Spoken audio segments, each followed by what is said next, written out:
Beyond the Door by Philip Dick. Recording by Maria Grazia Tundo, Italy. Beyond the Door. That night at the dinner table he brought it out and set it down beside her plate. Doris stared at it, her hand to her mouth. "My God, what is it?" She looked up at him, bright-eyed. "Well, open it." Doris tore the ribbon and paper from the square package with her sharp nails, her bosom rising and falling. Larry stood, watching her as she lifted the lid. He lit a cigarette and leaned against the wall. "A cuckoo clock," Doris cried. "A real old cuckoo clock like my mother had." She turned the clock over and over, just like my mother had, when Pete was still alive. Her eyes sparkled with tears. "It's made in Germany," Larry said. After a moment he added, "Carl got it for me wholesale. He knows some guy in the clock business. Otherwise, I wouldn't have—" He stopped. Doris made a funny little sound. Otherwise I wouldn't have been able to afford it." He scowled. "What's the matter with you? You've got your clock, haven't you? Isn't that what you want?" Doris sat holding on to the clock, her fingers pressed against the brown wood. "Well," Larry said, "what's the matter?" He watched in amazement as she leaped up and ran from the room, still clutching the clock. He shook his head, never satisfied. "They're all that way, never get enough." He sat down at the table and finished his meal. The cuckoo clock was not very large. It was handmade, however, and there were countless frets on it, little indentations and ornaments scored in the soft wood. Doris sat on the bed, drying her eyes and winding the clock. She set the hands by her wristwatch. Presently she carefully moved the hands to 2 minutes of 10. She carried the clock over to the dresser and propped it up. Then she sat waiting, her hands twisted together in her lap, waiting for the cuckoo to come out, for the hour to strike. As she sat, she thought about Larry and what he had said, and what she had said too, for that matter. Not that she could be blamed for any of it. After all, she couldn't keep listening to him forever without defending herself. You had to blow your own trumpet in the world. She touched her handkerchief to her eyes suddenly. Why did he have to say that? About getting it wholesale? Why did he have to spoil it all? If he had felt that way, he needn't have got it in the first place. She clenched her fists. He was so mean, so damn mean, that she was glad of the little clock, sitting there ticking to itself, with its funny grilled edges on the door. Beside the door was the cuckoo, waiting to come out. Was he listening, his head cocked on one side, listening to hear the clock strike so that he would know to come out? Did he sleep between hours? Well, she would soon see him. He could ask him, and she would show the clock to Bob. He would love it. Bob loved all things, even old stamps and buttons. He liked to go with her to the stores. Of course, it was a little awkward, but Larry had been staying at the office so much, and that helped. If only Larry didn't call up sometimes to— There was a whir. The clock shuddered, and all at once the door opened. The cuckoo came out, sliding swiftly. He paused and looked her out solemnly, scrutinizing her, the room, the furniture. It was the first time he had seen her, she realized, smiling to herself in pleasure. She stood up, coming towards him shyly. "Go on," she said, "I'm waiting." The cuckoo opened his bill. He whirred and chirped, quickly, rhythmically. Then, after a moment of contemplation, he retired, and the door snapped shut. She was delighted. She clapped her hands and spun in a little circle. It was marvellous, perfect. And the way he had looked around, studying her, sizing her up. He liked her, she was certain of it, and she, of course, loved him at once, completely. He was just what she had hoped would come out of the little door. Doris went to the clock. She bent over the little door, her lips close to the wood. "Do you hear me?" she whispered. "I think you're the most wonderful cuckoo in the world." She paused, embarrassed. "I hope you like it here." Then she went downstairs again, slowly, her head high. Larry and the cuckoo clock really never got along well from the start. Doris said it was because he didn't wind it right and he didn't like being only half wound all the time. Larry turned the job of winding over to her. The cuckoo came out every quarter hour and ran the spring down without remorse, and someone had to be ever after it, winding it up again. Doris did her best, but she forgot a good deal of the time. Then Larry would throw his newspaper down with an elaborate weary motion and stand up. He would go into the dining room where the clock was mounted on the wall over the fireplace. He would take the clock down and, making sure that he had his thumb over the little door, he would wind it up. "Why do you put your thumb over the door?" Doris asked once. "You're supposed to." She raised an eyebrow. "Are you sure? I wonder if it isn't that you don't want him to come out while you're standing so close." "Why not? Maybe you're afraid of him." Mary laughed. He put the clock back on the wall and gingerly removed his thumb. When Doris wasn't looking, he examined his thumb. There was still a trace of the nick cut out of the soft part of it. Who, or what, had pecked at him? One Saturday morning, when Larry was down at the office working over some important special accounts, Bob Chambers came to the front porch and rang the bell. Doris was taking a quick shower. She dried herself and slipped into her robe. When she opened the door, Bob stepped inside, grinning. "Hi," he said, looking around. "It's all right, Larry's at the office." "Fine." Bob gazed at her slim legs below the hem of the robe.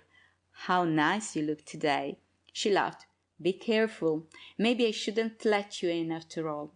They looked at one another, half amused, half frightened. Presently Bob said, "If you want, I'll—" "No, for God's sake." She caught hold of his sleeve. "Just get out of the doorway so I can close it. Mrs. Peters across the street, you know." She closed the door. "And I want to show you something," she said. "You haven't seen it." He was interested. "An antique, or what?"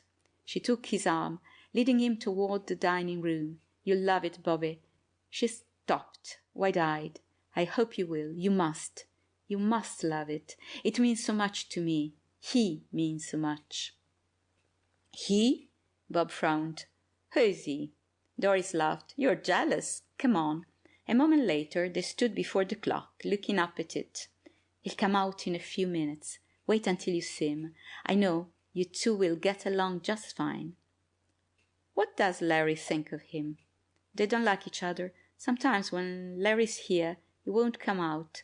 Larry gets mad if he doesn't come out on time. He says—" "Says what?" Doris looked down. "He always says he's been robbed, even if he did get it wholesale." She brightened. "But I know he won't come out because he doesn't like Larry. When I'm here alone, he comes right out for me every 15 minutes, even though he really only has to come out on the hour." She gazed up at the clock. "He comes out for me because he wants to. We talk. I tell him things. Of course, I didn't like to have him upstairs in my room, but it wouldn't be right." There was the sound of footsteps on the front porch. They looked at each other, horrified. Larry pushed the front door open, grunting. He set his briefcase down and took off his hat. Then he saw Bob for the first time. "Chambers, I'll be damned."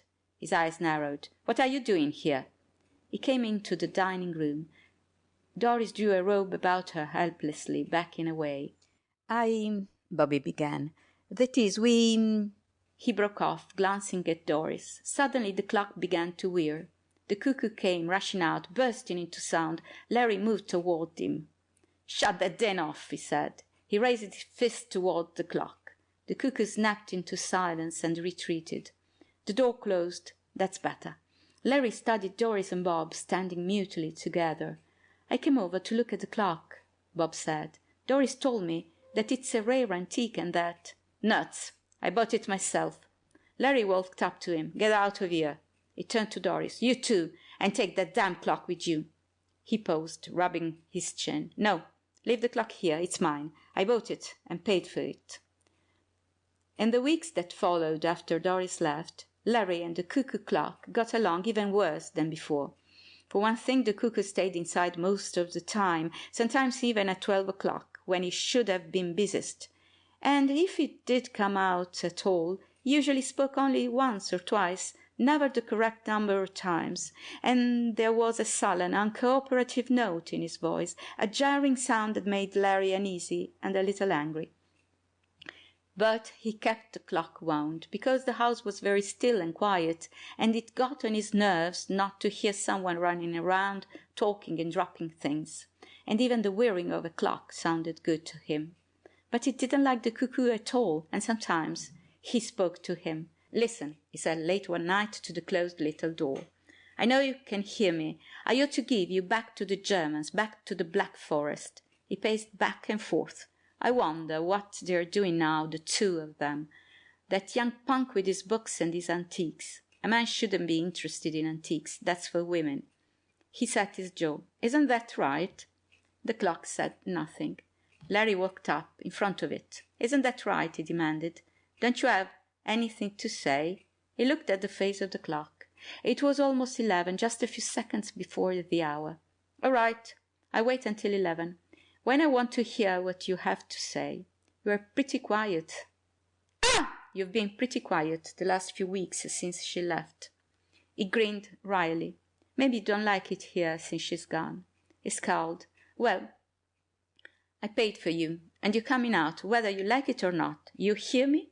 11 o'clock came. Far off, at the end of town, the great tower clock boomed sleepily to itself, but the little door remained shut. Nothing moved. The minute hand passed on, and the cuckoo didn't stir. It was some place inside the clock, beyond the door, silent and remote. "All right, if that's the way you feel," Larry murmured, his lips twisting. "But it isn't fair. It's your job to come out. We all have to do things we don't like." He went unhappily into the kitchen and opened the great gleaming refrigerator. As he poured himself a drink, he thought about the clock. There was no doubt about it. The cuckoo should come out. Doris or no Doris. He had always liked her from the very start. They had got along well, the two of them. Probably liked Bob too. Probably he had seen enough of Bob to get to know him. They would be quite happy together, Bob and Doris and the cuckoo. Larry finished his drink. He opened a drawer at the sink and took out the hammer. He carried it carefully into the dining room. The clock was ticking gently to itself on the wall. "Look," he said, waving the hammer. "You know what I have here? You know what I'm going to do with it? I'm going to start on you first." He smiled. "Birds of a feather, that's what you are, the three of you." The room was silent. "Are you coming out, or do I have to come in and get you?" The clock whirred a little. "I hear you in there. You've got a lot of talking to do, enough for the last 3 weeks. As I figure it, you owe me—" The door opened. The cuckoo came out fast, straight at him. Larry was looking down, his brow wrinkled in thought. He glanced up, and the cuckoo caught him squarely in the eye. Down he went, hammer and chair and everything hitting the floor with a tremendous crash. For a moment the cuckoo paused, its small body poised rigidly. Then it went back, inside itself. The door snapped tight shut after it. The man lay on the floor, stretched out grotesquely, his head bent over to one side. Nothing moved or stirred. The room was completely silent, except of course for the ticking of the clock. "I see," Doris said, her face tight. Bob put his arm around her, steadying her. "Doctor," Bob said, "can I ask you something?" "Of course," the doctor said. "It is very easy to break your neck falling from so low a chair." "It wasn't very far to fall. I wonder if it might not have been an accident. Is there any chance it might have been—" "Suicide?" The doctor rubbed his jaw. "I never heard of anyone committing suicide that way. It was an accident, I'm positive." I don't mean suicide," Bob murmured under his breath, looking up at the clock on the wall. "I meant something else." But no one heard him. End of Beyond the Door by Philip Dick.